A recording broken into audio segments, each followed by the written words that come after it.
তাবলিগ জামাতের জুবায়ের পন্থীরা আগামী বছরের ৩১শে জানুয়ারি থেকে ২ ফেব্রুয়ারি নির্ধারিত তারিখে বিশ্ব ইজতেমা আয়োজনের ঘোষণা দিয়েছে। তারা হুঁশিয়ারি দিয়েছেন, সাদপন্থীরা ইজতেমার আয়োজনের চেষ্টা করলে তা কঠোরভাবে প্রতিহত করা হবে। বৃহস্পতিবার সকালে ঢাকার গুলশানের একটি রেস্তোরাঁয় আয়োজিত সংবাদ সম্মেলনে জুবায়ের তাবলিগ জামাতের মিডিয়া সমন্বয়ক হাবিবুল্লাহ রায়হান এই ঘোষণা দেন। এছাড়াও জুবায়ের পন্থী মাওলানা আমানুল হক বলেন, তাবলিগের কোনো দ্বিতীয় গ্রুপ থাকবে না, শুধুমাত্র একটাই গ্রুপ থাকবে, আর সেটা হলো জুবায়ের পন্থী। তিনি জানান, বুধবার গাজীপুরের টুঙ্গিতে ইজতেমা মাঠ দখল নিয়ে সংঘর্ষে তাদের ৩ জন সাথী প্রাণ হারিয়েছেন এবং এ বিষয়ে একটি হত্যা মামলা দায়ের করা হয়েছে। জুবায়ের পন্থী মিডিয়া সমন্বয়ক হাবিবুল্লাহ রায়হান অভিযোগ করেন, মাওলানা সাদের অনুসারীরা প্রশাসনের নির্দেশ অপেক্ষা করেছেন। তিনি বলেন, যদি তারা আবারও মাঠ দখলের চেষ্টা করেন তবে সাধারণ মুসল্লিরা তাদের প্রতিহত করবে। উক্ত সম্মেলনে তিনি আরও বলেন, জুবায়ের পন্থীদের মতে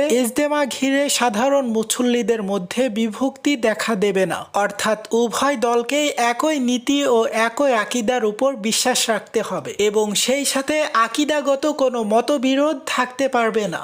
জুবায়ের পন্থী তারা আরও জানান, মাওলানা সাদ যদি তার মতবাদ পরিবর্তন করে ক্ষমা চান তবে এই সমস্যার সমাধান হতে পারে, অন্যথায় সাদপন্থীদের টুঙ্গির মাঠে ইজতেমা করার অনুমতি দিবে না জুবায়ের পন্থীরা। সো হেই বন্ধুরা, আপনারা দেখছেন এইসে গ্লোবাল নিউজ, সাথে আছে আমি হুসাইন আহমেদ। নিত্য নতুন আপডেট পেতে আমাদের চ্যানেলটি সাবস্ক্রাইব করে আমাদের সাথেই থাকুন। সকলকে অনেক অনেক ধন্যবাদ।